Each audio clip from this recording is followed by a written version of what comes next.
Hi everyone, welcome to my channel, continuing the series SNCF 30710. Today is continuing the IPS, and it's considered one of the most important topics in all over firewall, in any brand actually, not only with Cisco. The concept with intrusion prevention system, it came to inspect the traffic is coming, but it's inspecting the payload itself. Previously in the videos, we show how we can create or modify the variable set that snort is dealing with. And after that, we saw the intrusion rules, also how the snort build its rules, intrusion rules based on the variable set. So now let's talk about the IPS in general and the IPS from the Cisco or from the firepower perspective. So today, yes, it will be like the intrusion prevention system. So this is slides we showed in the introduction. What is IPS and what is IDS?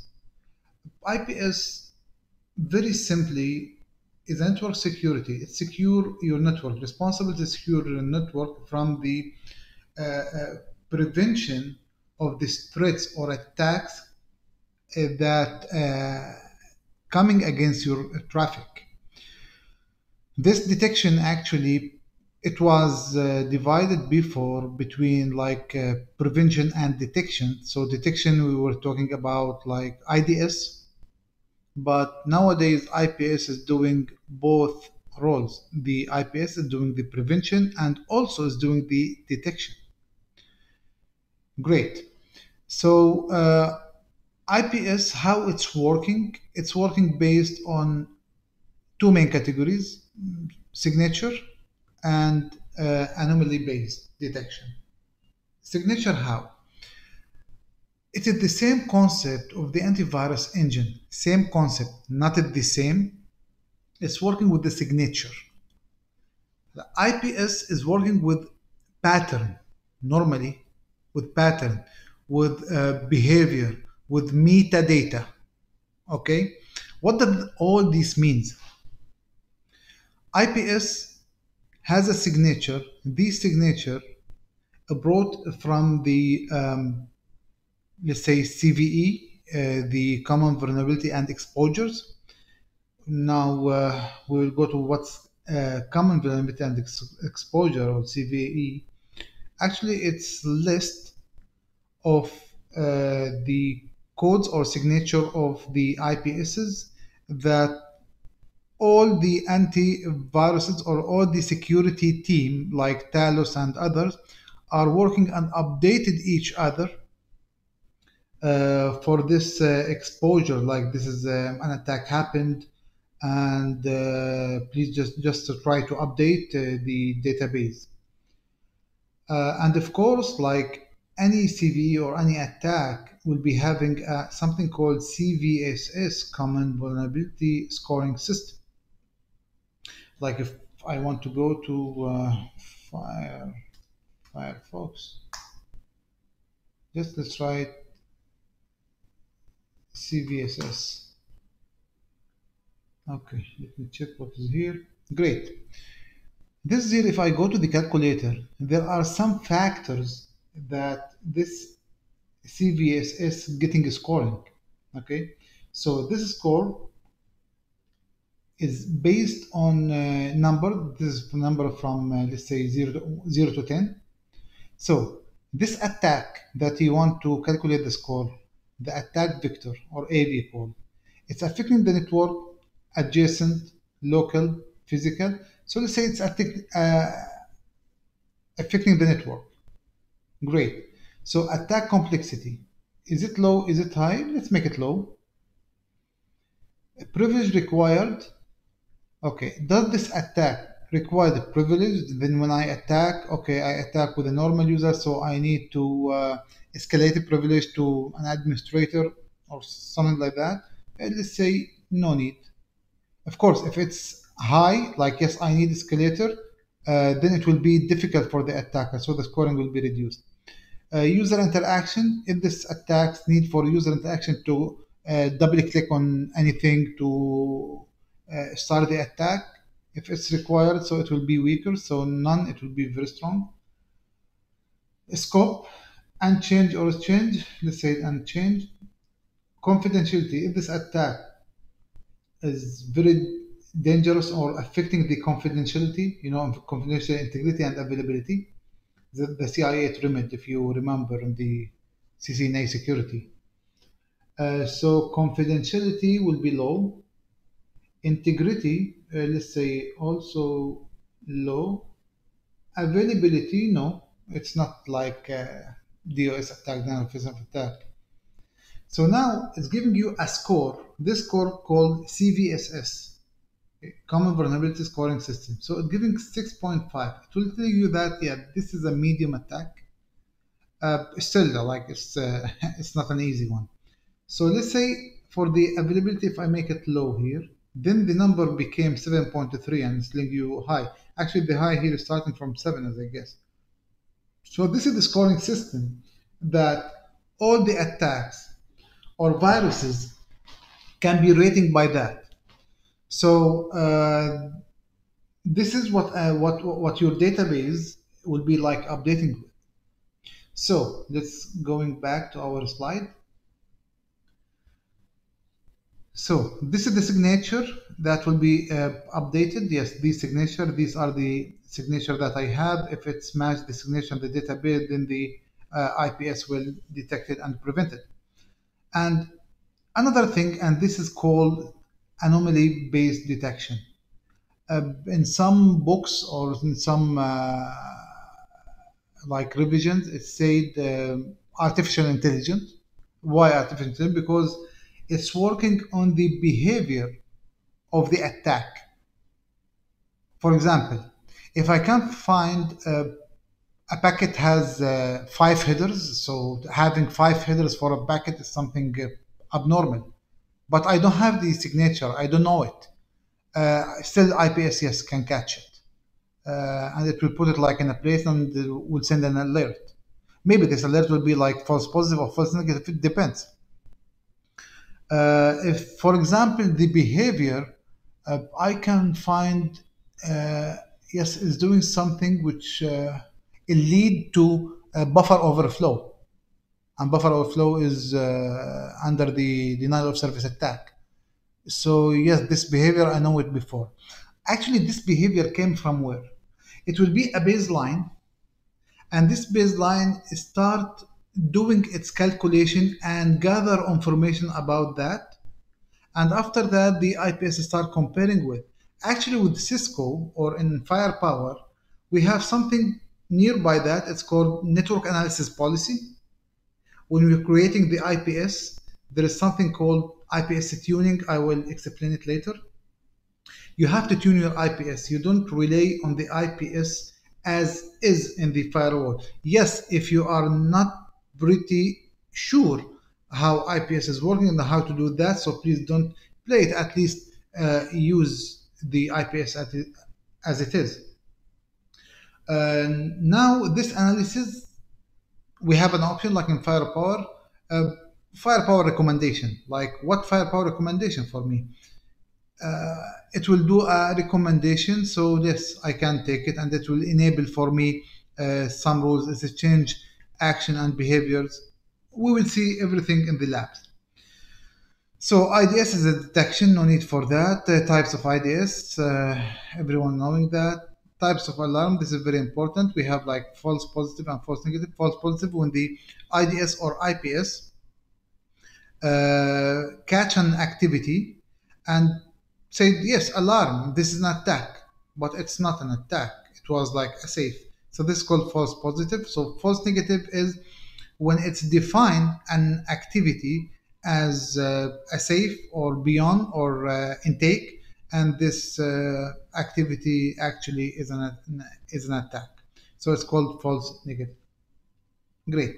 So let's see here, where is the IPS policy inside the snort engine? Actually, IPS in Firepower is called snort rule. Okay, snort engine. This is the last stage in the snort. Like if you can see here, we'll go through, where's my pen? We'll go through, of course, you now very remember this has to be copied in your mind. After a pre-filter, inside there is security intelligence, pass, there is access control, pass, security intelligence again for DNS and URL, access control layer 7, file policy. After file policy, there is IPS policy. This is the IPS was doing the inspection. And it is the last stage of the rule in the snort engine. And after that, the snort vertex will come. Great. So IPS-based policies, as per the book, say that Cisco Tyler's team divided into 3 categories or 3 base policies. Actually, yes, the major is a 3, but they are 5. They are not 3. I don't know why. Still, they are writing in the book 3. The first one is connectivity over security. They are preferring the connectivity, the traffic. I don't want interrupting in my traffic over the security. So the security will be weak. Balance security and connectivity. Yes, we are giving the same rate or the same deal with the between the connectivity, like our network traffic and connectivity with the security. So they are equal. Security over connectivity. This is the harsh rule. And this is a strict rule actually. The security is number 1 here, and yes, I need security, I don't care about connectivity. Maximum detection, actually, okay, number 3 and 4 and 5, Cisco do not recommend it, and no anyone recommend it because it will make a problem in your performance and the throughput performance. A maximum detection, whenever you are doing, like you will find the IPS is annoying you and catch it, and no traffic actually will be passed unless like few of them. And the maximum detection is using for testing environment and research is no more. No rules action, of course, no one is using that. There's no meaning for that. It's only alert 2 or 3 alerts. So let's go to details for everyone. Connectivity over security. This is a small or weak rule set policy and only enable the low overhead rules. There is not too much overhead on our firewall. For situation where not disrupting traffic is paramount. Our priority here is the traffic, not the security. This is what the sentence is saying. Fewer false positive, yes, it's fewer false positive here. CVSS is considered only number 10. Like the one who's categorized with number 10, it will be like in my security list. What about 9? 9 is high risk. What about 7? What about 8? 7.5? No, just only 10. I will consider it. So the only enable CVSS rules and the block is number 10. CVE, I have all the signature from, like calculated from your year right now and minus 2 years. You will be having all the CVE there. Of course, like the rule here has 2 types actually, either like only alert or drop and alert. So we are saying CVE current years minus 2 years, it means both. Okay, but CVSS 10, this means drop and alert. Great. And this rule actually will be having 113 rules. This is 406 rules drop and generate events, and the rest is only alert. Okay. Balance security and connectivity, and this is what most companies are using it, or enterprises. This is the medium rule set and enable low and medium overhead rule. Okay. So that one was allowing only low. Now low and medium overhead rules. For situation where securing the enterprise is just as important as maintain business continuity. Yeah, the security and business continuity like connectivity, they are same. Recommended for most environment, true. CVSS considered grading 9 or scoring 9 and 10. Also, CVE, current year -2, the same of what hand, includes the following rules: malware for CNC, exploit kit, SQL injection, blacklist. Great. The policy has 8,947 enabled rules divided into 472 rules only generating events, do not drop, and has 8,475 rules drop and generate events. Great. Security over connectivity enabled all the low, medium, and high overhead rules. Very aggressive. For situation where security is paramount, is our priority, the top priority. Enabled the most intrusion rules to more false positive. Oh my God. So it's here for the false positive as well. CVSS considered score 8, 9, and 10. So whenever actually you consider many CVSS, so it means your database is becoming large, right? And you are considering so many signatures. As well as the CVE here, you will calculate it from your current year minus 3 years back. So imagine the database that you have. And include the following rule. This rule the same as balance, malware CNC, exploit kit, SQL backlist, and application detection. Sorry. This policy has 17,861 active rules. Oh my God, huge number.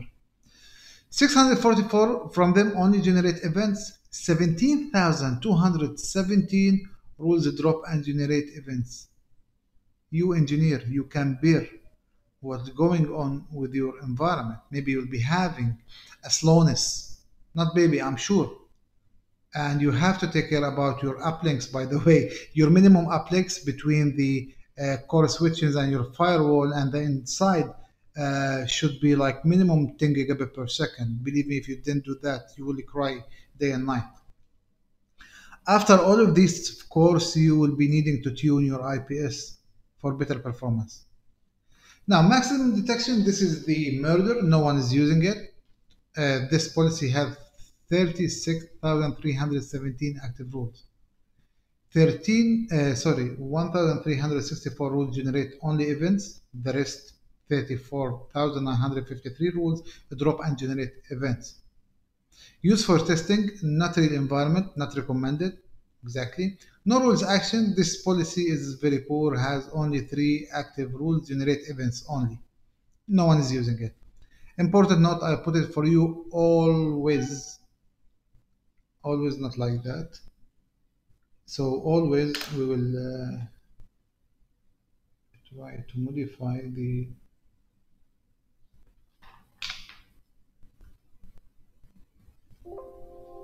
this card. Always. So always do not always need to tune your IPS. Great. So rule state, the state has disabled. The rule will not be deployed to devices. Okay. Generate events. The rule will generate an alert if it encounters a packet matching the rule criteria. Fine. A drop and generate event, the rule will generate and alert a drop. It's from the name actually. Events only alerting, you drop and generate event, it will drop the packet and generate event. Disable the rule, you disable it. So disable. Rule management. In the rule management, we will find a couple of things. The suppression, if I don't want the alerts to be sent, so I suppress the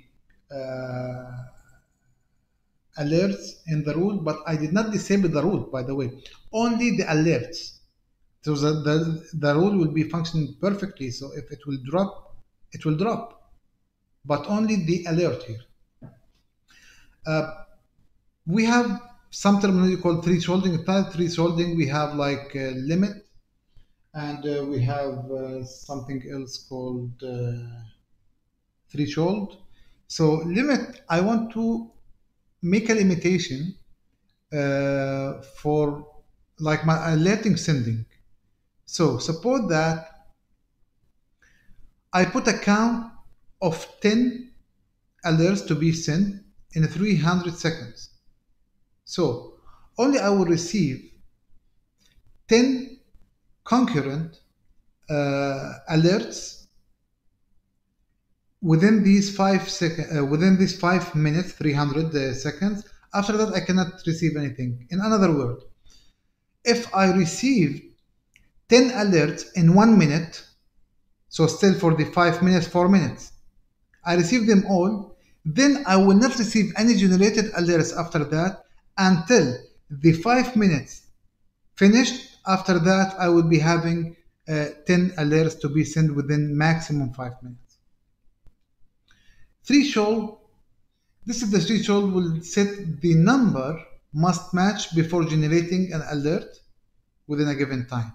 So the example here, if I have 10 alerts need to be sent within 600 seconds, then the result would be an alert for every 10 concurrency of that event within 600 seconds. Okay, it's fine. So it's method. There's also a third type called both. So they are combining between both of them, the threshold and the limit. So this is a combination of the limit and threshold parameters. Grade the count is specified the number of times the rule must match before an alert is generated. Once that count is reached, the rule will be generate one alert, another alert will not be generated within the seconds window. Okay, he made a combination of that. Fine, it's not too much important. Dynamic state. What is dynamic state? It allows the device to dynamically change the state of the rule from its current one to any of the other variable sets. Drop and generate events or disable. The state change based upon the source or destination address as defined in the track by drop down. So what is the dynamic state actually to like sum it up? It will be like a judge when I will enable something called the track. So when I'm tracking, either I'm tracking the source or destination address. Okay, so if it's matched this source, then generate, for example, drop and generate events.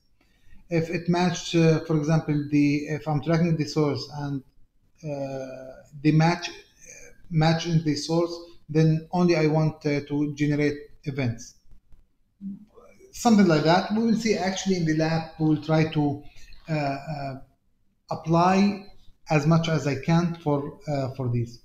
You have rate field alerting, of course.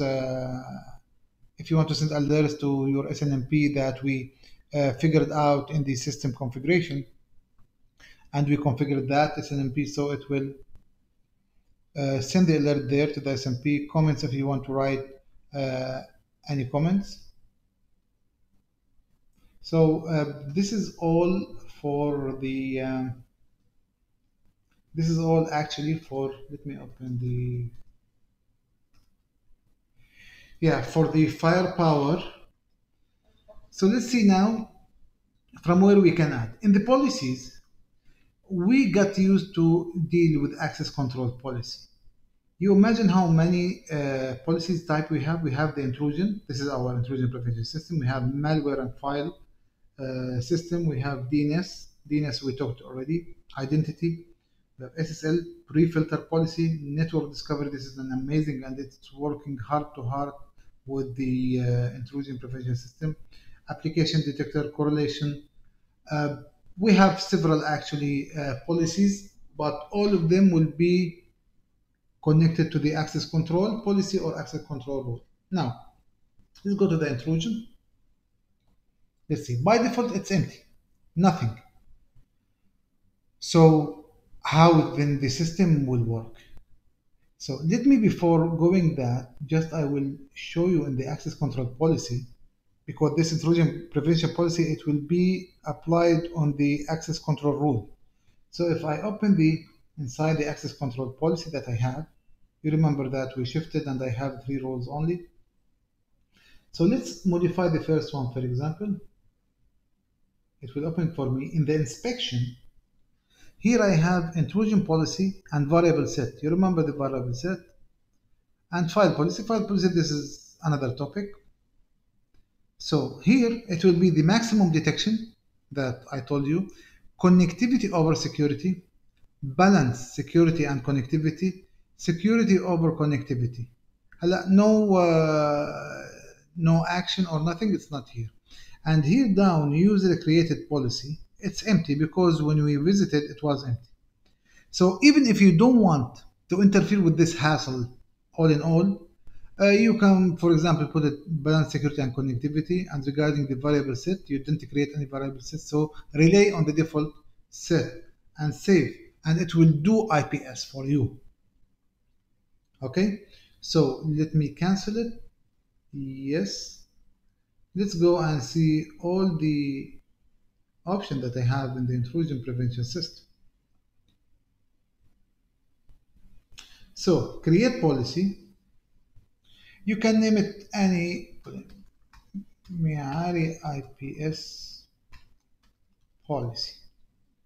Description, we'll put description. A drop when inline. Actually, if I want, this option is a very nice option. It's allowed me to, yes, I will apply it on my firewall, the firewall in the routed mode, but I wanted to drop the inline packet. If I uncheck it, so there is no any drop will be happening. So I would love to have, yes, a drop, because and I want it to be drop. Base policy pays, this is what we show. Balance security and connectivity, how you want it. Connectivity over security, maximum detection, no rules active. Security over connectivity, or user created policy. If you create a policy, then it will be your base. So it will take whatever you tuned there, and it will be your base here, and after that you will start do your modification for that. So if we select balance security and connectivity to be fair, you can create and edit policy. It will create it and let you jump inside it automatically, or create policy only. So let me create, and let's open. It will take actually time because the IPS is heavy. So let's wait until it's open. It's loading the policy right now.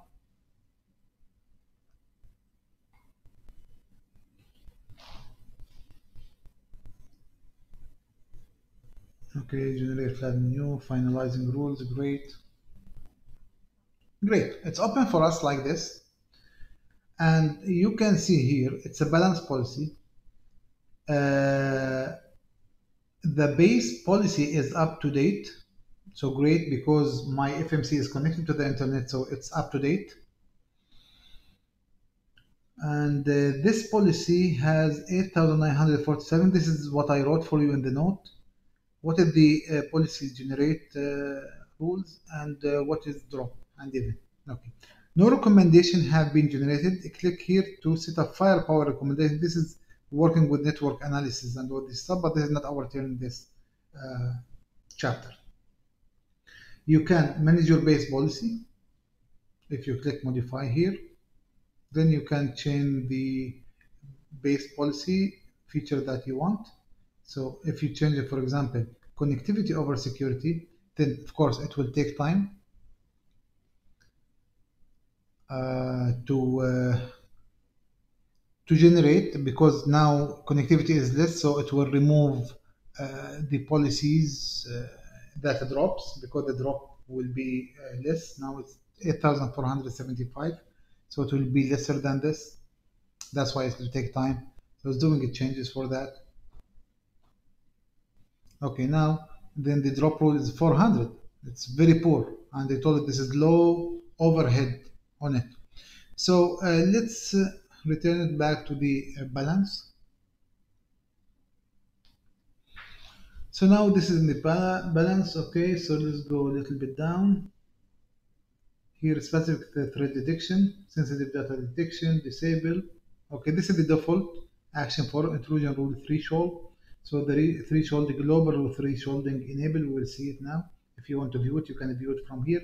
External responses, color legend above, below. So above the advanced setting is above, and below the advanced setting is sensitive layer, etc. Okay, let's go to rules. We are just discovering this rule. Try to see here. This actually arrow, it means disabled, but this is dimmed. Okay, when it's bold, it means that generate only alert. So this rule is disabled. Okay, you will find disabled, disabled, disabled, and this I find for you. Okay, all disabled here. Let me check something to Java. Okay, the X here is drop and generate events. This disabled. Let me look for you. So if I can, event filtering. No, not this is what I mean. Okay, no problem, forget about it. Dynamic state, event filtering from here. Threshold, no, rule state. Okay, so find for me generate event. You must check at least one rule. Okay, all of them. Generate event. So I want to see the generate event. Okay. So here you see the arrow is bold, so generate event, generate event. So you have three states as we explained in the PowerPoint. Disable, it will be arrow dimmed. Arrow bold, it means generate events. And X, it will be generate and drop. This is the category for here. There is something called the classifications. If I go to the classification, client was using, how can I, because this is small. So a client was using unusual port. Do you remember this classification when we were checking this in the when I modified for you the intrusion rules? Let me remind you for that. Here, right click, intrusion rules.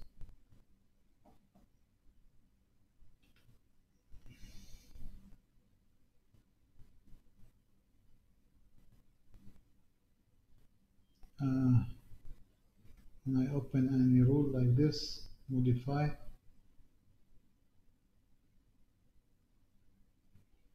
So here the classification.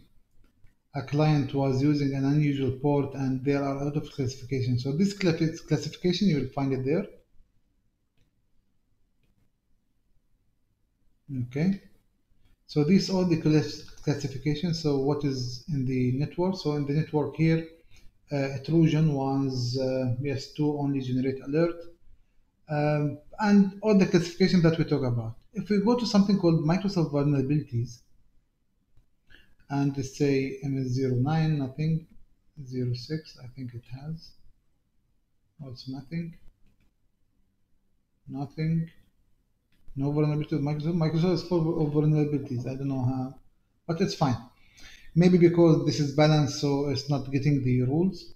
So Microsoft worms, let's say, get me worms, I don't know. Okay, there are no worms for that. Platform specific, it's something related to Apple, nothing. Okay, doesn't matter. Processors is anything related like a processor. DNS, HTTP, nothing is appearing, it's fine. Priority, high, low, medium. What is the high priority? Nothing. I don't know, actually our luck is not good.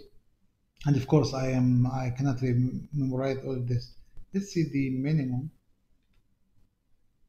Also the minimum does not have. Forget about it. Rule update. In the rule update, this is a snort rule update. This is all the update happened on this when the snort update got updated and fetched from the Talos group. Great. Go back here is rule configuration. There's rule state. So the state that we explain, generate events, drop and generate event, disable, does not match recommendation. Okay. So is it generate event? So this is now the rule state for that is generate event. Okay. Oh, maybe I don't know it because there is a filter up. Maybe that's why it's not generating for me the, yeah, Microsoft 006. Because it was a filter up, this filter is nothing. Okay, so this is Microsoft, it's fine. So in the rule configuration again, so recommendation, what is the recommendation? Drop and generate. Okay, so if I want to change it, generate events only. So it will search for me for the generate events, but remove this first, the filter. So here it will generate now. Thresholding, this is the thresholding that I explained, limit. Okay, here there is no match rule because there is limit. Okay, there is no limit for that. Okay, threshold, both, nothing, source. So there is no any thresholding on that. All. Okay, no any thresholding for that. If I want to change with that thresholding in the advanced and the global thresholding here you can put the limit, count once, so one alert every 60 seconds. And if you want it to be threshold, so you can put it both. Track by, this is the track for the dynamic ruling, so track by destination. So this is here where you change your settings. Great. View policy, my changes, whenever I'm changing, it will happen here like to show me like what I changed. Okay, in the rules or global threshold. Right now I didn't change anything actually, so it will not appear anything. Even if I remove the old one here. So these are not a changes actually, this is what happened here. So balance security and connectivity. So what are the rules here? These are the rules that I have. Okay. Global thresholding, if I want to put a global thresholding for the balance rule. So here actually you will create and tune your IPS. Right now, just only I'm giving you like a theory and I'm just explaining the tabs as much as I can, but there will be a technical video where I can imply the lab for that and we can like do an exploit for it. So now the question will come when where I will apply the IPS. Great. IPS, like most of the book and based on experience, it said like it's good if you apply it. Where is my pen? So it's good if you apply it and from outside to inside. Well, but I block the outside to inside. Here, I don't want anyone, and there is no any rule that allowing the outside traffic to go to my inside. They are telling you like, yes, if you are in organization, you have a DMZ server. This is like a web application server, and you want to be accessible for all, like to access it. And then in this case, you will allow it. So in this case, you'll allow people to connect to this DMZ server. Sorry, DMZ server. So this is outside to inside. So it's highly recommended to apply the IPS here. This is one. Okay. So what else? When I can. Also between like two VLANs, if you want, like this VLAN is connecting to your DMZ. So maybe this suddenly became a hacker. Like here, you will find I put for you one hacker here. So maybe this hacker wants to connect to the DMZ. So yes, if any traffic going to the DMZ, because my DMZ is significant thing, then it's good to secure it. Yes. Maybe like someone is telling me, okay, what if my traffic is going from inside to outside? and you didn't apply for me the IPS. I said, great. Then when traffic is coming back from outside, an attacker put like a malicious inside the payload and changed it and coming back to it. Okay, reasonable what you are saying. If I want to put an IPS in your inside to outside, then your traffic behavior and throughput will be affected 100%. So here actually will be the role of, it will be like applying some antivirus and some, actually it is based on the business need, like what you want. And also it's highly recommended in the uplinks when you want to enable IPS, in the uplinks like this uplink, for example, minimum will be 10 gigabit per second. Yes, between access switch to the core, also minimum 10 gig. Whenever you can like put it more like 40, it will be like better, because really like IPS is giving ahead, especially two things: IPS and something called SSL decryption. These are putting too much load and head on your network and on firewall. So this is actually like all the theory about the IPS. So let's wait for another video and to see how this hacker can like attack this, for example, this PC. I don't want to make it on Windows Server. Just will try to access this by putting some exploits. So let's see, and let's see how IPS will be dealing with it. Thank you, and hope this video is informative for you. Please don't forget to subscribe, share, and like, and wait us in another video.